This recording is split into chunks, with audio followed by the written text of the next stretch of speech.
बिस्मिल्लाहिर्रहमानिर्रहीम। Students BS 4 year organic chemistry chapter 1 unit 1 basic concepts. हम orbitals के बारे में स्टडी कर रहे थे। एटॉमिक ऑर्बिटल, मॉलिक्यूलर और हाइब्रिड ऑर्बिटल्स। बेसिकली ये सारी चीज़ें केमिकल बॉन्डिंग के हवाले से हैं। आज का जो हमारा टॉपिक है success of hybridisation theory.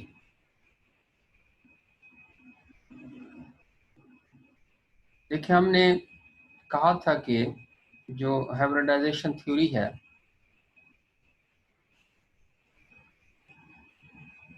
Basically valence bond theory का ही एक कॉन्सेप्ट है। इसकी एक एडवांसमेंट है एल पॉलिंग के वर्क की। हिस्टोरिकली अगर हम देखते हैं तो लेविस कंसेप्ट में इलेक्ट्रॉन शेयरिंग की बात की गई। वैलेंस बॉन्ड थ्योरी में कहा गया कि ऑर्बिटल्स हाफ फील्ड ओवरलैप करते हैं। तो इसमें हमने ये कहा था कि बॉन्ड एंगल्स की वजाहत नहीं होती और वैलेंसी जो उसकी भी वजाहत नहीं होती। और एक अहम बात ये थी कि सिग्मा बॉन्ड्स जब बनते हैं या इलेक्ट्रॉन शेयरिंग होती है तो आखिर क्या वजह है कि कुछ बॉन्ड वीक होते हैं और कुछ बॉन्ड जो स्ट्रांग होते हैं। तो हाइब्रिडाइजेशन थ्योरी सक्सेसफुली इन्हें एक्सप्लेन करती है, यानी बॉन्ड एंगल्स को, बॉन्ड स्ट्रेंथ को, पोलैरिटी ऑफ बॉन्ड्स को, वैलेंस ऑफ सम एलिमेंट्स को, इसके बारे में ये प्रॉपर इसकी एक्सप्लेनेशन देती है। अब मिसाल के तौर पर आप अगर वाटर का और अमोनिया का स्ट्रक्चर मुलाहजा करें तो पानी का जो स्ट्रक्चर है, अगर आप ऑक्सीजन को देखें 8 इलेक्ट्रॉन है, कॉन्फ़िगरेशन क्या होगी इसकी? 1s2 2s2 2p x b2 y और z में एक एक इलेक्ट्रॉन है। अब इसमें होता क्या है कि एक जो है ये सेकंड प्रिंसिपल कोड नंबर के जो ऑर्बिटल्स हैं, एक 2s और 3 जो है 2p एटॉमिक ऑर्बिटल, ये मिक्स होकर 4 sp3 हाइब्रिड ऑर्बिटल्स फॉर्म करेंगे। ये सामने आपके क्लियर है एक बात।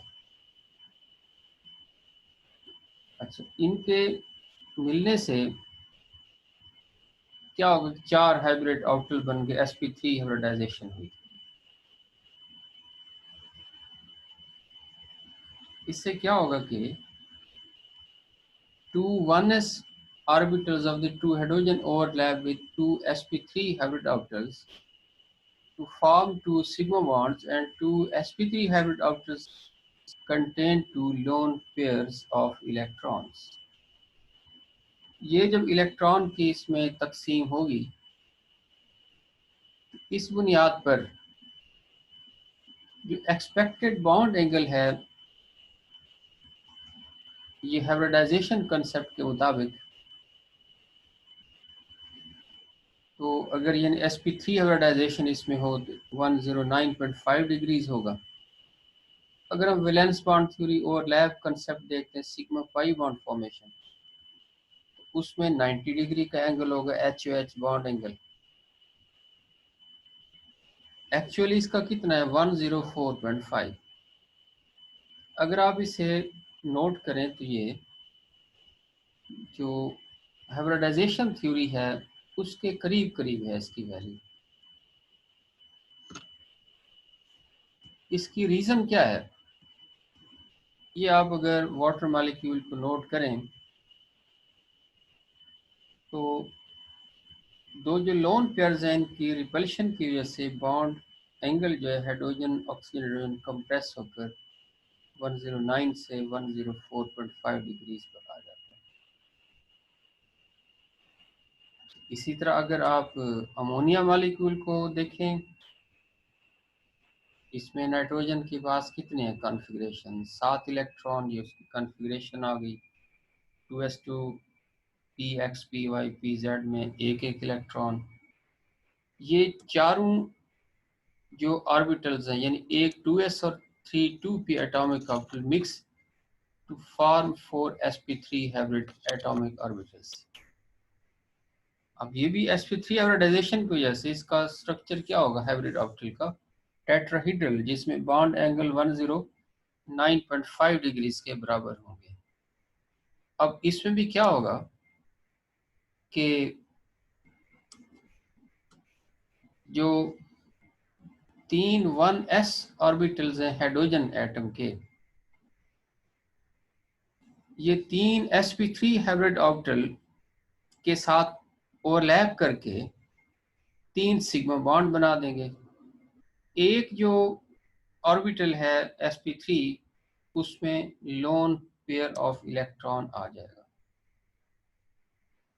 अब देखिए इससे जो तरतीब तो ये आ गई, इसमें भी एक्सपेक्टेड बॉन्ड एंगल क्या होना चाहिए, HNH का। अगर sp3 हाइब्रिड ऑर्बिटल्स को देखें तो टेट्राहेड्रल ज्योमेट्री की बुनियाद पर 109.5 डिग्री हो। अगर वैलेंस बॉन्ड थ्योरी और लैब को आप देखें तो 90 डिग्री होना चाहिए, क्योंकि पी एक्स पी वाई और पी जेड के दरमियान एंगल 90 डिग्री होता है। लेकिन एक्चुअल इसका बॉन्ड एंगल कितना है आपको पता है, 107.5 डिग्री। अच्छा, ये भी किसके क्लोज होगा, यानी आप कहेंगे हाइब्रिडाइजेशन जो कंसेप्ट है उसके करीब करीब इसकी वैल्यू आ रही है। जो डेविएशन आ रही है, जो डिफरेंस आ रहा है, चाहे वाटर में था चाहे अमोनिया के अंदर, ये लोन पेयर ऑफ इलेक्ट्रॉन की रिपल्शन की वजह से है। वेस्पर थ्योरी का कंसेप्ट अगर थोड़ा बहुत आपके जहन में है तो उसकी वजह से ये इसके बॉन्ड एंगल्स जो है ये इस तरह से बनेंगे। अमोनिया की जो शेप बनी, पिरामिडल स्ट्रक्चर, ट्रायंगुलर पिरामिडल, यानी तीनों जो हाइड्रोजन है ये कॉर्नर ऑफ ट्रायंगल पर मौजूद है। नाइट्रोजन जो है वो इसके ऊपर राइज्ड फॉर्म में एक पिरामिड की शक्ल में मौजूद होगा। ये दो मॉलिक्यूल की वजाहत जो हम इस तरह से इसमें करते हैं। अच्छा, दूसरी इसमें बात यह है कि बॉन्ड की जो स्ट्रेंथ है, देखें ना, एतराज ये था किसके ऊपर, लेविस कंसेप्ट पर, कि उसमें जो शेयरिंग ऑफ इलेक्ट्रॉन है, तो क्या वजह है कि कुछ बॉन्ड स्ट्रांग होते हैं, कुछ बॉन्ड जो वीक होते हैं। तो हमने देखा कि ये जो ओवरलैप क्राइटेरिया है या जो हाइब्रिडाइजेशन मिक्सिंग ऑफ ऑर्बिटल है, इससे ये सारी बात वाज़ेह हो जाती है। सिग्मा बॉन्ड कैसे बनता है, देखें एस और एस एटॉमिक ऑर्बिटल ओवरलैप करें, एस पी, पी और पी, एस और एस पी थ्री, पी और S P three, S P three S P three, S P two S P two, S P linearly एक दूसरे के साथ overlap करके ये सिग्मा बॉन्ड बनाएंगे। अब देखें हर एक ऑर्बिटल की नेचर ओवरलैप की डिफरेंट हो जाएगी, यानी ability of that orbital to overlap, ये इस बात को डिसाइड करेगा कि whether a bond is weak और ए बॉन्ड इज स्ट्रॉन्ग, या एक कोवेलेंट बॉन्ड जो वीक बनेगा या स्ट्रॉन्ग बनेगा। आप इसमें ये देखें कि एस ऑर्बिटल न्यूक्लियस के करीब होता है, पी उससे ज़रा फासले पर है, sp3 में एक मिक्सिंग हो जाती है sp2 में sp के अंदर, और इससे जो इलेक्ट्रोनेगेटिव करैक्टर है किसी एटम का वो भी इफेक्ट होता है। साफ ज़ाहिर है जिस तरह का ओवरलैप होगा ऑर्बिटल्स का, उसके मुताबिक जो बॉन्ड है उसकी स्ट्रेंथ भी वेरी कर जाएगी, डिफर कर जाएगी। तो ये बात भी हमें कहाँ से इसकी वजाहत होती है, हाइब्रिडाइजेशन थ्योरी से इसकी वजाहत होती है। दूसरी बात देखें कि अगर एक आयनिक बॉन्ड को आप देखें, जैसे NaCl है, अगर आप NaCl में इनकी पोजीशन को बदल दें, Na को और Cl को, तो इससे इसकी प्रॉपर्टीज पर कोई फर्क नहीं पड़ता।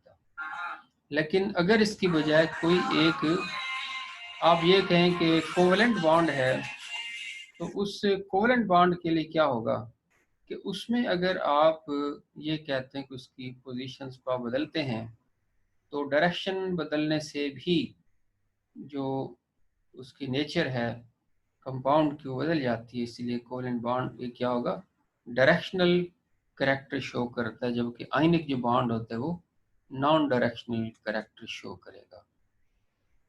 इसी के साथ रिलेटेड टॉपिक है आयनिक करेक्टर ऑफ कोवेलेंट बॉन्ड। ये जो हमने कहा ना कि स्ट्रेंथ ऑफ बॉन्ड, ये बॉन्ड की स्ट्रेंथ चेंज हो जाती है, उसकी रीजन यानी ये भी हमें कोवेलेंट बॉन्ड के अंदर जो आयनिक करेक्टर है उससे भी ये बात क्लियर होती है। इन्हीं थ्योरीज को स्टडी करने के बाद में इसका आइडिया होगा। देखें, इसमें हम आयनिक करेक्टर ऑफ कोवेलेंट बॉन्ड की जो बात करते हैं, यानी बॉन्ड कोवेलेंट हो, ओवरलैप क्राइटेरियन से बने, हाइब्रिडाइजेशन थ्योरी से बने, म्यूचुअल शेयरिंग ऑफ इलेक्ट्रॉन से बने, लेकिन उसमें आयनिक करेक्टर मौजूद हो, तो उसे आप नाम देते हैं ionic character of covalent bond. Clear सी बात है कि when a bond is form between two like atom, for example HH, ClCl, Br, then two nuclei buried in the sigma orbital are identical and attract the electron cloud equally, such a bond is called a nonpolar, or molecule is called as nonpolar molecule। ये इसकी examples मैंने बताई आपको। इसकी बजाय अगर ऐसा है कि ये जो बॉन्ड बन रहा है इसमें दो अनलाइक एटम आपस में मिलकर एक बॉन्ड बना रहे हैं, तो अनलाइक एटम की वजह से क्या होगा कि उसमें जो इलेक्ट्रॉन डेंसिटी है दो न्यूक्लियाई के दरमियान वो अनइक्वली डिस्ट्रीब्यूटेड होगी। वो एटम उस मॉलिक्यूल में से, बॉन्ड में से, जो ज्यादा इलेक्ट्रोनेगेटिव है वो शेयर्ड इलेक्ट्रॉन पेयर को अपनी तरफ ज्यादा अट्रैक्ट करेगा और दूसरा उसे कम अट्रैक्ट करेगा। एज ए रिजल्ट क्या होगा कि इसका जो इलेक्ट्रॉनिक क्लाउड है, जो मॉलिक्यूलर ऑर्बिटल इसमें बना, वो डिस्टार्टेड हो जाएगा, वो डी शेप हो जाएगा। तो मॉलिक्यूल पर एक पार्शियल पॉजिटिव और एक पार्शियल नेगेटिव चार्ज आप शो करेंगे। ये हम स्लाइड एस के साथ जो लिख रहे हैं, ये बेसिकली लफ्ज़ होता है यानी सिग्मा, जिसे आप कह देते हैं, तो या डेल्टा लफ्ज़ इससे आप कहेंगे, प्लस और माइनस के साथ हम इसे रिप्रेजेंट करेंगे। ये जैसे HCl की डायग्राम इसमें दी हुई है, हाइड्रोजन पर पॉजिटिव और क्लोरीन पर नेगेटिव चार्ज है। तो इस तरह के करेक्टर को आप कहेंगे ये पोलर करेक्टर ऑफ है कोवेलेंट बॉन्ड। पोलराइज्ड बॉन्ड होगा या मॉलिक्यूल को आप पोलर कहेंगे। एक बात याद रखें कि जितनी मिकदार पॉजिटिव चार्ज की होगी उतनी ही अमाउंट क्या होगी इसमें, नेगेटिव चार्ज की होगी। अच्छा, ये जो इसकी पोलैरिटी है ये किस बात पर डिपेंड कर रही है कि बॉन्ड कितना ज़्यादा पोलर है, तो इससे इलेक्ट्रोनेगेटिविटी डिफरेंस पर ये डिपेंड करता है। Tendency of an element to attract the shared pair of electron to itself in a compound or in a molecule is called its electronegativity। ये इसकी जो मज़ीद एग्जांपल्स हैं जिसमें HF का मॉलिक्यूल है और CH3Cl है, वाटर मॉलिक्यूल है, CH3Br है। इस CH3Cl में हाइड्रोजन पर भी आप ये शो करेंगे चार्ज, और सिमिलरली पॉजिटिव चार्ज शो करेंगे। CH3Br में भी जो हाइड्रोजन, इस पर भी पॉजिटिव चार्ज आ जाएगा। इन पर पॉजिटिव चार्ज कैसे होगा, ये नेक्स्ट हम इंडक्टिव इफेक्ट में भी इसे नोट करेंगे। तो इन मॉलिक्यूल के अंदर जो है आप कहेंगे कि आयनिक करैक्टर मौजूद होगा। और एक ये नीचे है, जैसे ईथेन, इथीन, इथाइन मॉलिक्यूल हैं, इनमें कोई आयनिक करैक्टर मौजूद होगा, ये भी नॉन पोलर मॉलिक्यूल्स कहलाएंगे। अच्छा, अब देखें कि ये जो आयनिक करैक्टर है, ये अभी हमने पढ़ा। अब ये भी हमें एक बात समझ आई कि जो मॉलिक्यूल ऑर्बिटल इसमें बना है, उसमें एक एलिमेंट का जो न्यूक्लियस है वो दूसरे जो शेयर उसके साथ हो रहा है एटम, उसके न्यूक्लियस की निस्बत, यानी अट्रैक्ट करने की पावर दोनों की मुख्तलिफ है। Unequal electronegativity unlike atoms make a bond polar। अब इसका इफेक्ट क्या है प्रॉपर्टीज ऑफ द मॉलिक्यूल्स पर? देखें, पहली बात यह है, ionic character of covalent bond or polarity effect as polarity of bond will tell what kind of reaction can occur at that bond। जैसे आप आगे पढ़ेंगे, न्यूक्लियोफिलिक का अटैक है, इलेक्ट्रोफाइल का अटैक है, इसी पोलैरिटी की बुनियाद पर हमें पता चलेगा कि इसका जो रिएक्शन है उसकी नेचर क्या होगी। इसी तरह ये जो पोलर करैक्टर है, ये melting points, boiling points, solubility, इन चीज़ों को भी इफ़ेक्ट करता है। जितनी बॉन्ड की पोलैरिटी ज़्यादा होती जाएगी, आप कहेंगे उनकी मेल्टिंग बॉइलिंग पॉइंट ज़्यादा होंगे, और वो सॉल्युबल किस में होंगे? पोलर सॉल्वेंट्स के अंदर सॉल्युबल होंगे। इसी तरह के बॉन्ड एनर्जी है, बॉन्ड स्ट्रेंथ है, बॉन्ड लेंथ है, ये भी इफेक्ट होती है किसके ज़रिए? आयनिक करैक्टर ऑफ कोवेलेंट बॉन्ड के ज़रिए। अब देखना एक बड़ी क्लियर सी बात है, जितना इलेक्ट्रोनेगेटिविटी डिफरेंस ज़्यादा है, उतना ही बॉन्ड की पोलैरिटी ज़्यादा है, उतना ही बॉन्ड ज़्यादा पोलर है, ये मॉलिक्यूल ज़्यादा पोलर है। तो साफ ज़रा उसे तोड़ने के लिए जो बॉन्ड एनर्जी क्या होगी? ज़्यादा होगी, यानी उसकी बॉन्ड एनर्जी या बॉन्ड स्ट्रेंथ ज़्यादा होगी, और बॉन्ड की लेंथ क्या होगी? कम होगी। तो ये HF, HCl, HBr, HI molecules अगर आप देखें, इनकी बॉन्ड एनर्जीज डाटा जो आप इसको वाज़े कर सकते हैं। फिर दूसरी बात, ए polar bond is stronger and shorter than if it would be non polar. कैसे, किस तरह से? इसमें जो एग्जाम्पल आप नोट करेंगे कि ये तीन मॉलिक्यूल मैंने लिखे हैं आपके सामने, हाइड्रोजन, क्लोरीन और फिर HCl। हाइड्रोजन की जो बॉन्ड एनर्जी है, ये थोड़ी सी कैलकुलेशन को आप समझने की कोशिश करेंगे, मैंने लिखा नहीं है, आप लोग खुद इसे नोट कर लेंगे कि हाइड्रोजन मॉलिक्यूल में इसकी बॉन्ड एनर्जी क्या है? 436 किलो जॉल पर मोल। इसकी जो बॉन्ड डिसोसिएशन एनर्जी होगी, जो इसे एटम में बदल दे, तो ये कितनी हो जाएगी? हाफ पर, इसे तकसीम कर देंगे, यानी एंथैल्पी ऑफ एटमाइजेशन कितनी बन जाएगी हाइड्रोजन की?